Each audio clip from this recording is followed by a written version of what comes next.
भगवान बुद्ध यानी सिद्धार्थ बचपन से ही बहुत प्रेमपूर्ण स्वभाव के व्यक्ति थे। वे कभी भी किसी जीव को भूल से भी कष्ट नहीं पहुंचाना चाहते थे। जब उन्होंने सत्य को प्राप्त नहीं किया था, तब भी वे इतने प्रेमपूर्ण थे कि सभी जीवों के प्रति करुणा का भाव रखते थे। एक बार जब भगवान बुद्ध के पिता को यह खबर मिलती है कि उनके पुत्र पिता बनने वाले हैं, तो वे खुशी के मारे झूम उठते हैं। पूरे राज्य में मिठाइयाँ बांटी जाती हैं, ढोल नगाड़े बजवाए जाते हैं और ब्राह्मणों की एक बैठक आयोजित होती है। उस बैठक में ब्राह्मण उनके पोते की कुंडली बनाते हैं और उसे पढ़ने के बाद उनके पसीने छूट जाते हैं। कुंडली में कुछ ऐसा लिखा होता है जिसे जानकर शायद महाराजा ब्राह्मणों को मौत का दंड दे दें। इसीलिए वे महाराजा को कुछ नहीं बताते।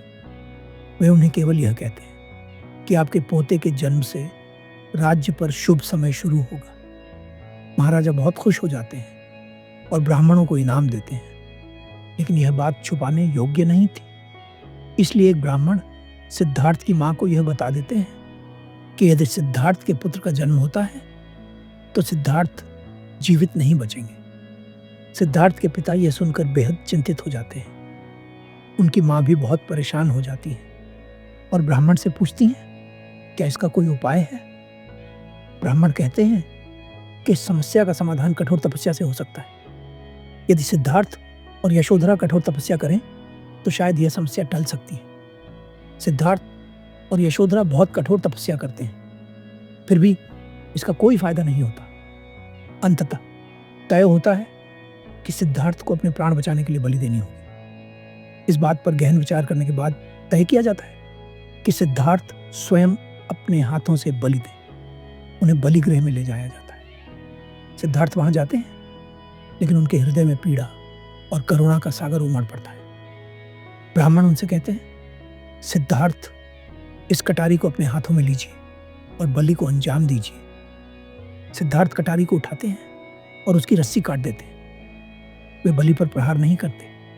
वे कहते हैं, मैं नहीं चाहता कि मेरे जीवन की रक्षा किसी दूसरे के प्राण लेकर हो। सिद्धार्थ ब्राह्मणों से कहते हैं, यदि आप हमारे राज्य की इतनी चिंता करते हैं तो बलि क्यों नहीं देते? सिद्धार्थ उस जानवर को लेकर आगे बढ़ जाते हैं।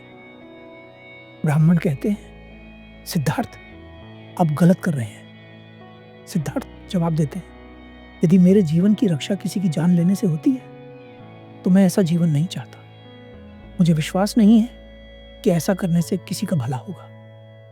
इस कहानी से हमें यह शिक्षा मिलती है कि यदि आप प्रेम करना जानते हैं तो आप वह अनुभव कर सकते हैं जो कोई भी धन जुटाकर नहीं कर सकता। सिद्धार्थ ने अपने जीवन की परवाह नहीं की और उस जीव को कष्ट नहीं पहुंचाया। उनके भीतर कितना प्रेम और करुणा है, यह इस कहानी से पता चलता है। आशा है कि इस कहानी से आपको कुछ सीख मिलेगी। धन्यवाद।